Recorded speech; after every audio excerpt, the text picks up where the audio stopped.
वंदे वेद मातरम। आइए आज पुनः एजीएसपी के संबंध में आगे की चर्चा करते हैं।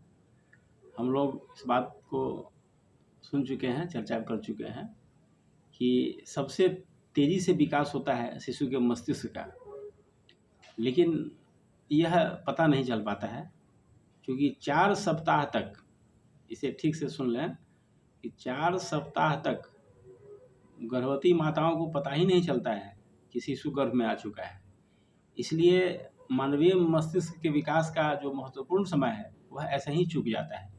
इसलिए कहा जाता है कि by design not by accident. इसका यही कारण कहा जाता है कि डिजाइन कीजिए और इसके लिए 3 माह पूर्व से तैयारी कीजिए, क्योंकि शुरू का 4 सप्ताह ऐसा ही निकल जाता है। इस पर बहुत ज़्यादा ध्यान देने की आवश्यकता है। और माँ का जो है मस्तिष्क, अचेतन मस्तिष्क और शिशु का अचेतन मस्तिष्क, ये सब दोनों संयुक्त होते हैं।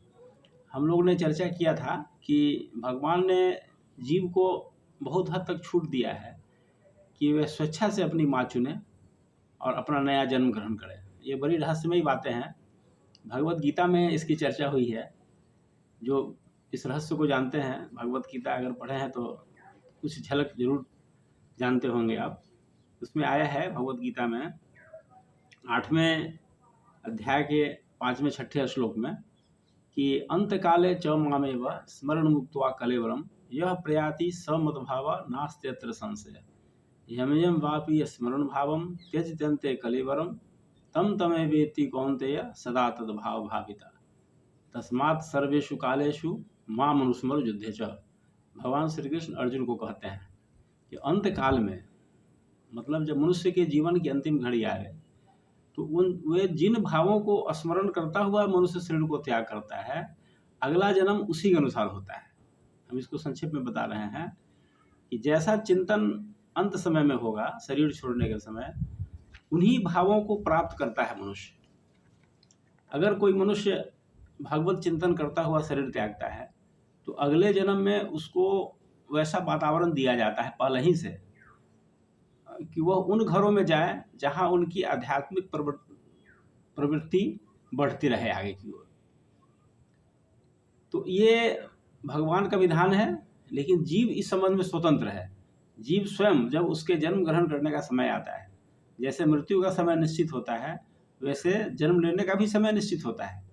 तो जन्म लेने के समय जीव सोचता है कि हम किन घरों में जाएं। जैसा संस्कार होता है, जिस तरह के वातावरण में वह पूर्व जन्म में पला है या अंत तक जैसा प्राप्त किया है, वैसा ही माहौल वह खोजता है।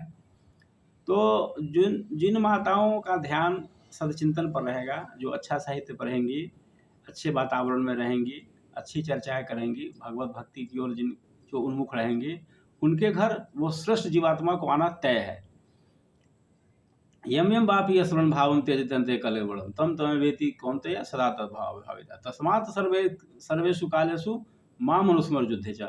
इसलिए कहते हैं भगवान कि हर समय मेरा स्मरण करो और युद्ध करो। माने जो अपना सांसारिक कार्य है, जो तुम्हारी स्वाभाविक प्रवृत्ति है, उस काम को करो, लेकिन स्मरण हमेशा होना चाहिए भगवान का।